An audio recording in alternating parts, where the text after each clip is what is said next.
Barakallah, ya Allah, syukur pada Ni ada Allah. satu soalan. Sila. Akak, Satu soalan. Bayarlah soalan-soalan. Dua.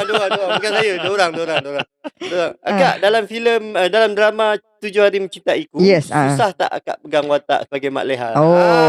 Itu okey. Dia memang agak sukarlah sebab drama tu memerlukan satu not to say yang lama lain tak ada fokus tak perempuan, tapi script writer dia tu Siti Rosmizah tu dia novelis dan dia juga keluarkan skrip dia make sure kita tidak boleh ubah dialog.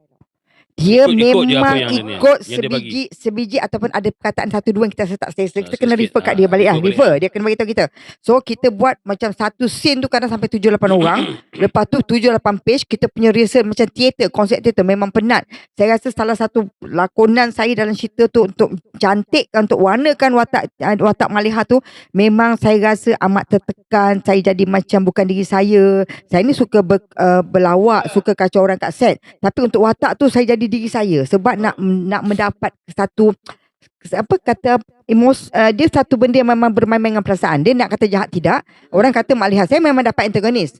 Berlawan masa tu berlakon dalam Anugerah Bintang Popular tu, saya bersaing dengan pelakon-pelakon lelaki tau. Perempuan yang menang yang jahat ni. Yang jahat ni aku ni tak tahulah kenapa. Tapi sebenarnya ketika itu kalau orang nak kupas pasal lakonan, watak dia bukan jahat.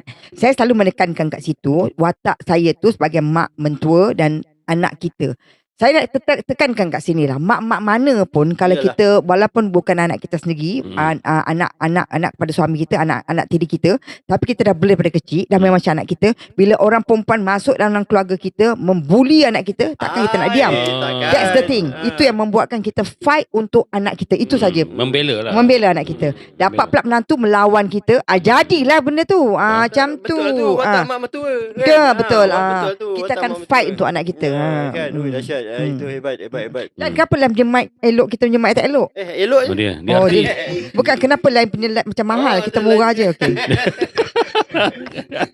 Mic pun tak pati. Aduh.